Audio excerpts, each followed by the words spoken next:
上個禮拜冇乜嘢講，今個禮拜大把嘢講。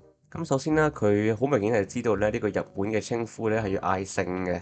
咁佢會講上伊那同學啦。但係咧，我哋喺探索完呢個洞穴之後咧，我哋即刻就會見到係啦。咁首先細節啦，呢度阿牡丹拖住阿張生嘅手拖出嚟啦。咁呢個社監同學已經一臉錯愕㗎啦。跟住再火上加油嘅就係咧，無啦啦叫牡丹同學啦，無啦啦之前個幾鐘前都係叫上伊那同學嘅。佢到底係懵懂無知啊，定係話係一個一級玩家咧？我哋繼續睇落去啦。係啦，手都摸埋，做乜鬼？你望下呢幅咁嘅世紀名畫，哇，非常之開心。你望下呢個角度，即係我未見過一個人可以喺咁近嘅距離之下被做出呢啲咁嘅事啦。果然呢個台灣女童真係非常之邪惡。係咯，無啦啦講咗呢個飲酒關鍵字出嚟啦。係啊，呢一部棋咧，無啦啦做乜鬼咧？無啦啦做乜叫兩個人去飲酒咧？我咪睇少咗一集咧，我咪成個啦冇追翻咧。點解會無啦啦發生啲咁嘅事啦？咁我哋接住睇落去啦。咁其實製造咗冇昆到我哋嘅，不過佢就係將呢個時間排咗喺後面啫。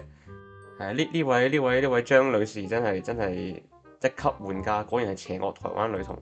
嗱，呢個激將法即係激咗呢個社監出嚟話一齊要去飲酒啊！但係即使佢平時唔會喺其他人面前飲一樣啦。咁我哋嘅劇情解釋都重要咧，咁咪即刻跳去呢個 E.D 嗰度啦。咁你即刻知道咧，原來 E.D 係講緊佢啱啱搬入嚟嘅時候發生咩事嘅，未確認啊嚇，我覺得啫嚇，因為佢咁樣講先會比較合理，因為無啦啦佢唔會精到無啦啦去喺度做呢個挑釁社監同埋撮合呢一對嘅行為嘅，無啦啦。咁其實都好明確㗎啦，佢見到學者望住佢哋兩個咁 sweet 咁樣依叉依叉咁樣咧，咁為咗呢個了解呢一個宿舍嘅關係咧，佢就即刻拎咗啲零食引咗呢個學者出嚟食啦，藉住坐住喺呢一度咧，就觀察緊佢哋三個人之間嘅關係嘅。咁呢個學者呢個一臉敗犬嘅眼神，佢應該敏鋭嘅台灣女童咧，應該就知道咧，哦，原來呢個係一 pair，呢個就係敗犬。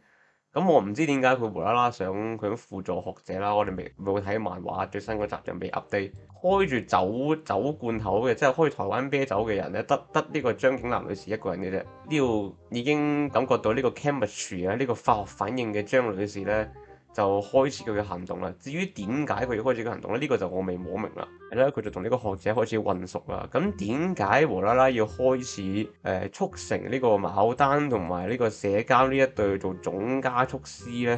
係啊，佢呢啲行為好犀利㗎。係咯，無啦啦嗌，點解伊布傑神點解社交同學唔飲酒，淨係飲可樂啊？係啦，呢個要宣示主權嘅伊吹同學咧就係啦，咁焗住飲咯，無啦啦有。因為你望下呢個咁鬼黐線嘅台灣女同無啦啦貼埋去牡丹神隔離，你唔係唔飲啊嘛？呢個瞬間，以後同唔同我一齊單獨飲酒？呢個時候咧，張女士應該係知道佢自己講緊啲乜嘢，佢只係喺度利用緊佢呢個留學生嘅呢個身份，無啦啦喺度貼，就係為咗刺激呢個社交同學同佢哋一齊飲啦。係咯，what the 呀，更加討厭咁樣啊！咁呢個張女士咧喺後邊咧，喺後面佢已經知道咧呢一個同我一齊去嗌酒呢一個行為咧，其實係在創造緊呢兩個人嘅私人空間。你望下呢個洞悉一切嘅揮手嘅表情，佢已經知道咗發生咩事啊！佢大智若愚啊，佢絕對唔係傻嘅。係咯，跟住就開始咗呢個今晚住落嚟呢個神經病嘅行為啦。咁冇嘢話神經病嘅，咁睇女同學幾好睇嘅，哇插畫真係一流。係啦，呢個時候張女士已經灌醉咗自己啦。咁灌醉咗自己之後，我就覺得咧，佢應該就唔係扮醉嘅。不過灌醉自己呢一個行為咧，就係故意噶啦。因為佢之後仲會有更重磅嘅問題、更重磅嘅言論咧，會觸發到，會加速到呢兩位嘅關係嘅。係啊，呢個高攻極低防，同埋極心思、極度纖細嘅牡丹同學咧，呢個時候就喺度諗緊，其實依個同學係咪想我同我自己兩個人一齊留宿咧？但係諗下又唔係喎，即係其實玻璃大炮咧，真係其實幾可愛。係啦，呢一度就係精髓所在啊！點解佢要灌醉自己？點解佢要做呢個局出嚟？你中唔中意伊吹同學啊？呢個就係總加速師張景南同學嘅最後一個 trigger 啊！呢個時候其實佢已經功成身退，可以退場。其實呢度仲想飲啦，仲想飲就意味會有幾啲就係話我想同社監有更多親密嘅關係接觸啦，係啦。今晚仲未玩夠啊！呢個快樂貼時間。